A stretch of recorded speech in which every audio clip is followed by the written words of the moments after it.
Bone is the basic structural unit of a human skeleton. It is essentially a vascular, living, and mineralized connective tissue. It can be compact bone or cancellous bone.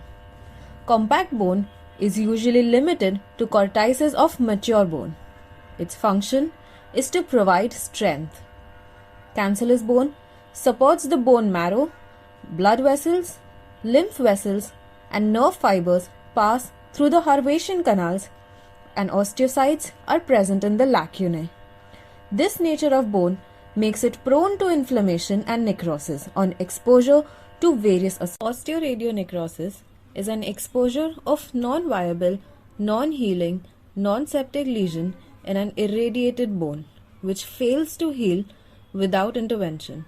It is a sequelae of irradiation-induced tissue injury in which hypercellularity, hypovascularity, and hypoxia are underlying causes.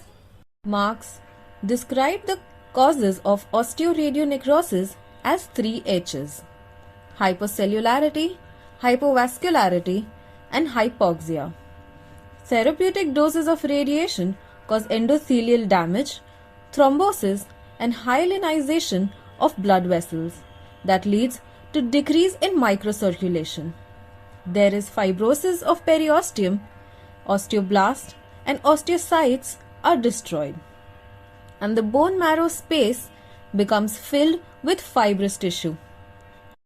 This leads to hypercellularity. The combined effect of hypercellularity and hypovascularity leads to hypoxia of the bone. Patients in whom osteoradionecrosis is diagnosed usually come to the clinics with the complaints of deep, boring, severe pain, which may be accompanied by infection, soft tissue abscess, draining sinuses, trismus, pyrexia, etc. Mandible is more commonly affected than the maxilla. There is slow sequestration because the osteoblastic and osteoclastic activity are affected. Osteoradionecrosis may lead to cellulitis and pathological fracture of the bone.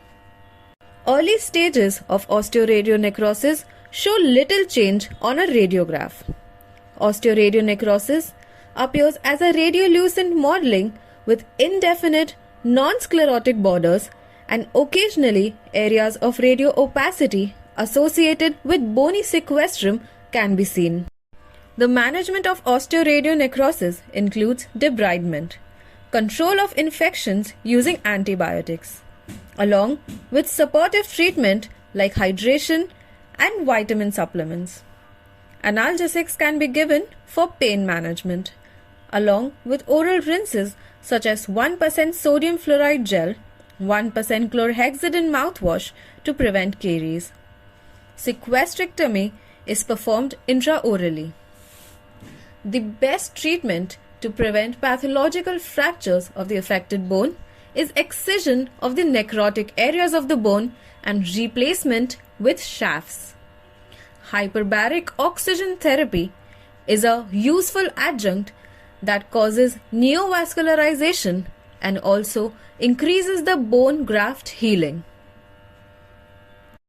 In year 2000, Hudson put forth methods for treatment of osteoradionecrosis, which included the use of hyperbaric oxygen preoperatively as well as postoperatively.